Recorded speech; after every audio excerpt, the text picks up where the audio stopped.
Hey, excuse, I'm in the car as usual. I know it's been a couple of days. Decided I would do story time.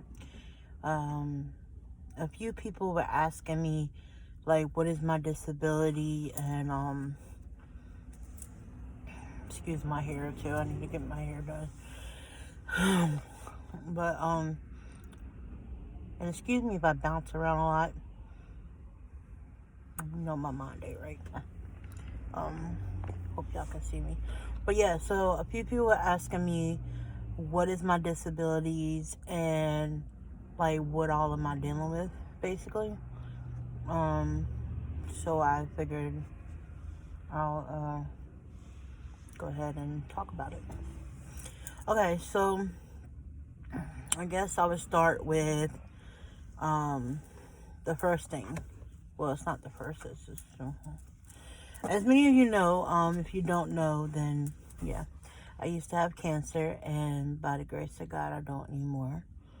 However, I still have a benign tumor on my brain, but it's benign, meaning I don't have cancer anymore. And because of that, it causes problems to where I retain a lot of fluids on me, and just carrying a lot of fluids causes problems in itself. The next thing is I have a thing called keratoconus, which is a rare eye disease that a couple of celebrities have. I wish they would talk about it a lot more, but you know, it is a cornea defect. It causes your cornea to point outward like a point or a bulge sometimes. You usually have to wear a hard contact to press against that, because as you know, you need the light to go through so you can see. But if the light can't get through, how are you going to be able to see? So yeah, I have that, and I have a thing. I wear scleral lenses, but they're hard contact lenses, glass lenses that press against my cornea.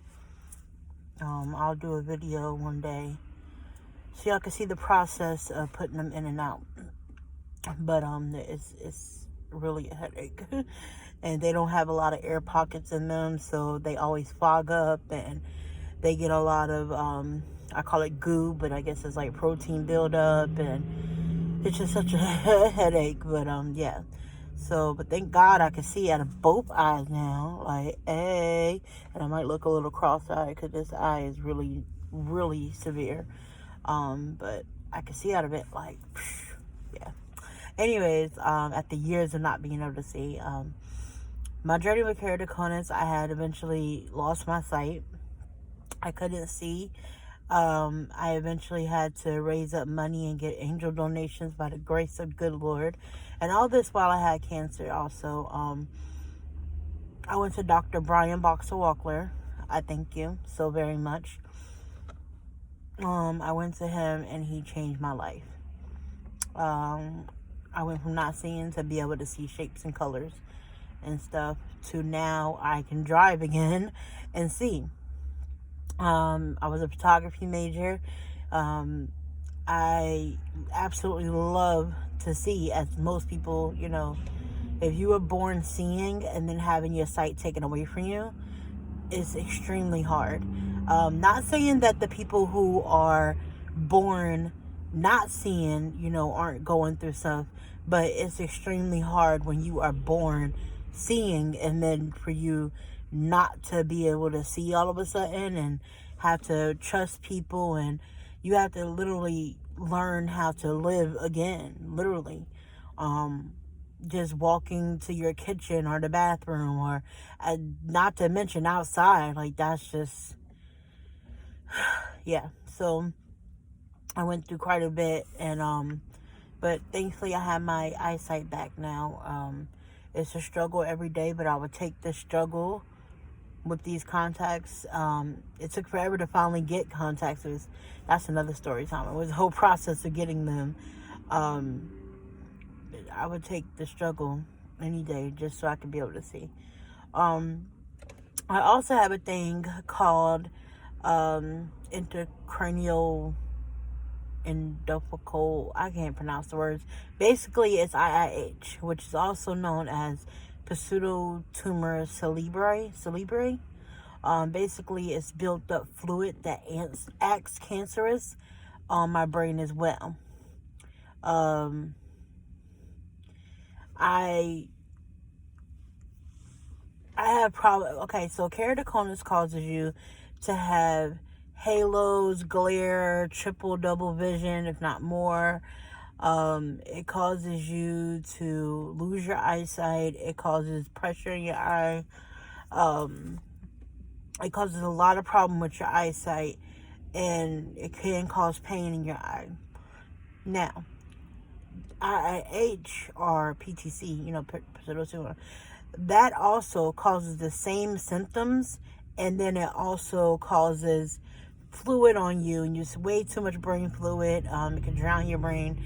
It's just a lot of problems, and then you can ultimately lose your eyesight. So, along with me trying to, and this is also a rare disease, so I'm dealing with keratoconus that messes my vision and causes me to lose eyesight and has all those problems. And then I have a different disease called PTC that causes me to have all those same issues. So even if I'm getting my keratoconus treated and fixed, I have a whole nother thing that like messes with the same problems that to answer the question, well, if you're fixing one, isn't it going to fix the other? No, it doesn't. So there could be days where, like right now, my left eye is extremely in pain and fogged up because of, it could be because of keratoconus or it could be PTC. I'm not sure which one, but I do know, like, I want to say it's PTC because I can put this contact on and be seeing clear as day, like almost 20/20 vision, if not better. And then 5-10 minutes later, or an hour later, or 2 hours, 3 hours, whatever time later, or even a minute later, my eyesight could just go. And that comes from the other one. So it goes back and forth. So it's like you're treating one, but the other one is still going to mess up, or vice versa. A lot of the side effects from the medicine that I have to take for PTC, I have 1,000 milligrams of Diamox. I'm also on 100 mil of Topamax, or it might be called topiramate. People might know about that. Along with other medicines, I'm taking fluid pills. I'm taking cisplatin for my cancer. I'm taking all kinds of stuff. And Medicaid doesn't always cover all the medicines.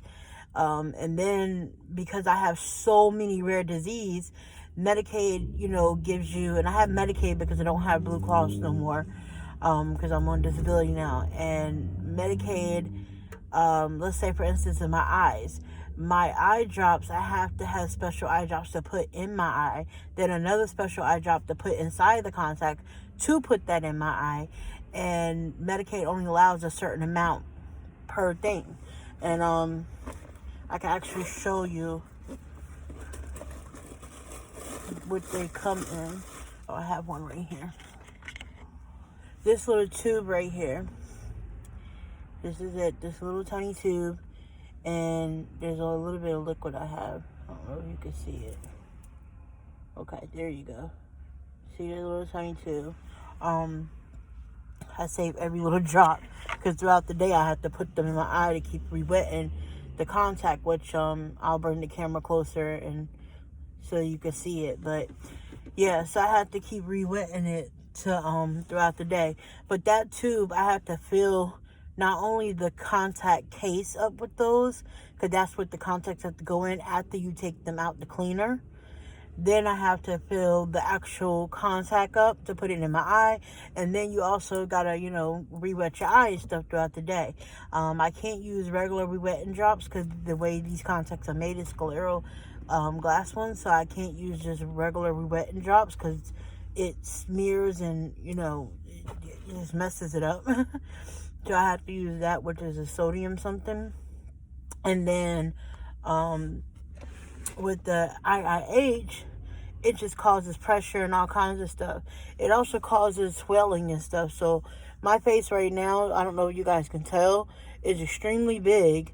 And then it might not look like it to you guys, but my face is extremely swelled up and right now. And then there'll be times where it could go down, like my face, my body, my hands, all kinds of stuff. And then this one, I have bad arthritis and carpal tunnel. And my hands are also swelled up. Oh, I'm ashy, don't mind me.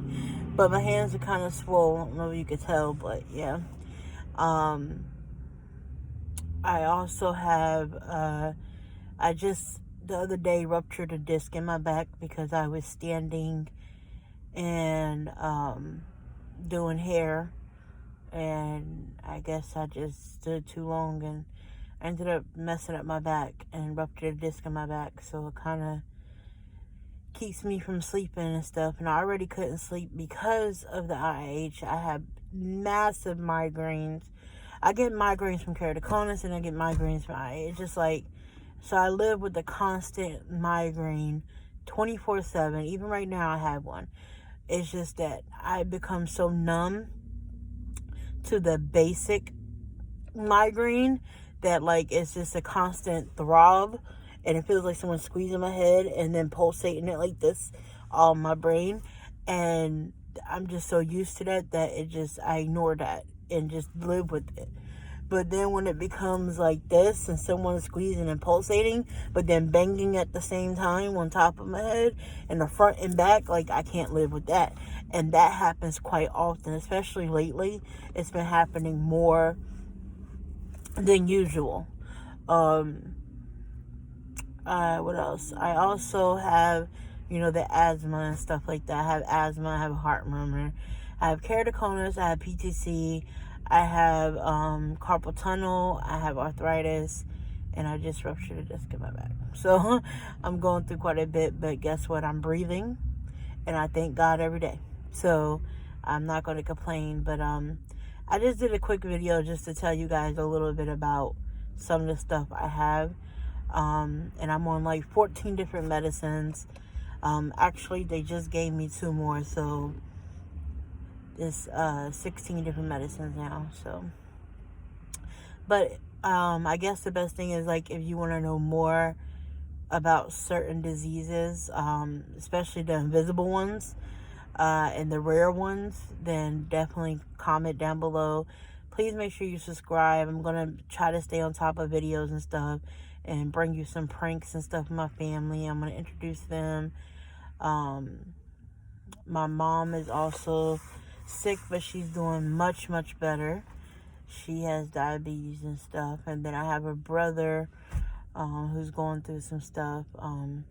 Along with all that, I also have my mental things, which is depression, anxiety. I have panic attacks quite often.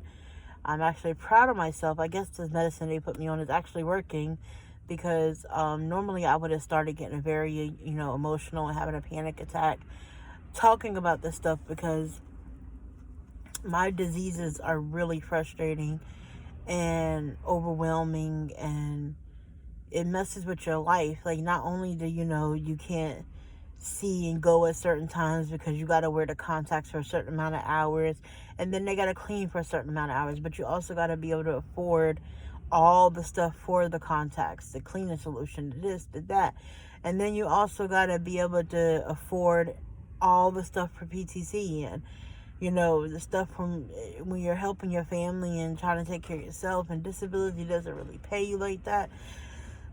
And it's the people that's crazy to me, because people who don't have disability are living off the government every day. They're able to get these fancy cars, this, that, and the third, and they don't even need government checks. People like me who actually, worked our butts off when we was younger until I couldn't work no more, and I'm still trying to work my butt off, who can't afford stuff, we're really trying, and it's just mind-blowing. But I'm not gonna, stress about it. God is gonna take care of us, and I have to believe that and understand and know that. My faith in God is really what has really brought me through all these years. And I've had some trying times, and my battle is not over. But definitely subscribe and comment down below some questions you might have. And if you have keratoconus or pseudotuber cerebrae, or it's called IH, or if you have arthritis or carpal tunnel, or any of that stuff, then definitely comment below, and I would love to interact with you. Maybe you could tell me some home remedies, because I'm very much into home remedies too, to ease pain and deal with a lot of stuff. I haven't been able to sleep. And I also have I'm anemic, and I also think that's called insomnia. Like, I don't sleep. They gave me sleeping medicine that I'm supposed to take all the time, but yeah, I don't even take it because I'm tired of taking medicine. It's like I take a whole pharmacy almost. But if you have any, remedies or anything to share, or if you have questions, if you have keratoconus or pseudotumor or any of that stuff, and you just diagnosed, or you don't know any information, or you don't know what to do, definitely contact me. I could definitely help you. I've been dealing with this stuff for years. Well, the IIH I've had for about a year, it was diagnosed in 2016. And I'm trying to still learn about it as I go. So I'm learning and going along is all. But keratoconus, I've had that since 2008, 2009. Definitely contact me, and I can help. I'm very well versed with the keratoconus for the most part. There's still a lot more I can learn, but I got a little more experience with that. And if you have any advice to help me, I'm trying to lose weight, and because my body retains fluids, it's like the hardest thing ever, because I have a lot of fluid on me. I get lumbar punctures, I get these spinal taps to drain, and I just have a lot on me. I eat healthy for the most part, and it's like an ongoing battle. It's been this way for like 2-3 years. I kind of just blew up one year. I always been big, but I got extra big one year, and it was like right after I got cancer free, then next thing you know, it was, and by the way, when you're cancer free, you don't have cancer cells, but you still have to deal with cancer stuff. Like, people don't understand the nausea, the headaches, the chills, it's just so much. So technically I am cancer free, but I still deal with a lot of cancer stuff. So, but yeah, if you have any questions or anything, then definitely just ask.